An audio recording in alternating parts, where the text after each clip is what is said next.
जाई बजारे राजा जाई बजारे राजा लेके आई चुनरिया। सातो बहनिया आई है करब पूजनिया। सातो बहनिया आई है करब पूजनिया। नारियल कलसा पिया नारियल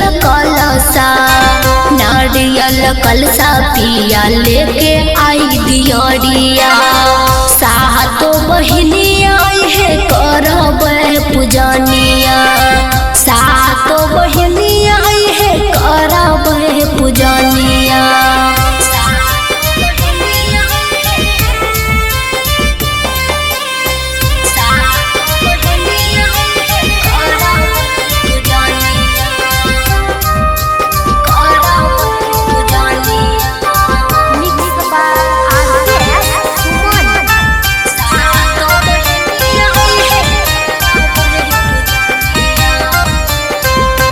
राजा 9 दिन नवमी के राजा रहबै उपवास हो।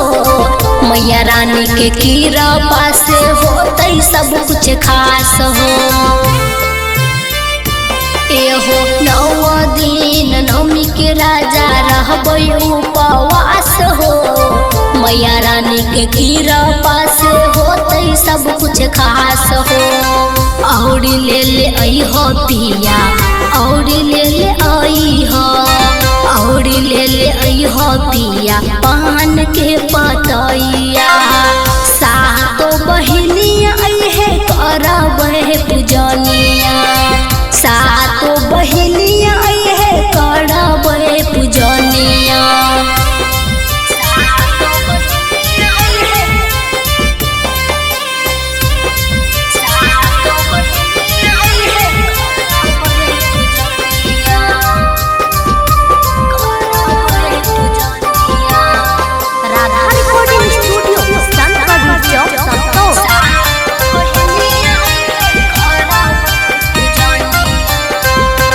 राजा पूरा कर देता पिया मनमा के भावना।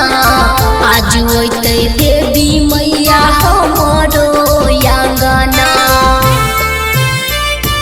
एहो पूरा कर देता पिया मनमा के भावना। आज होते देवी मैया हमरो आंगना। दुख दूर होते हो दुख दूर होते आजू आबै छै मैया।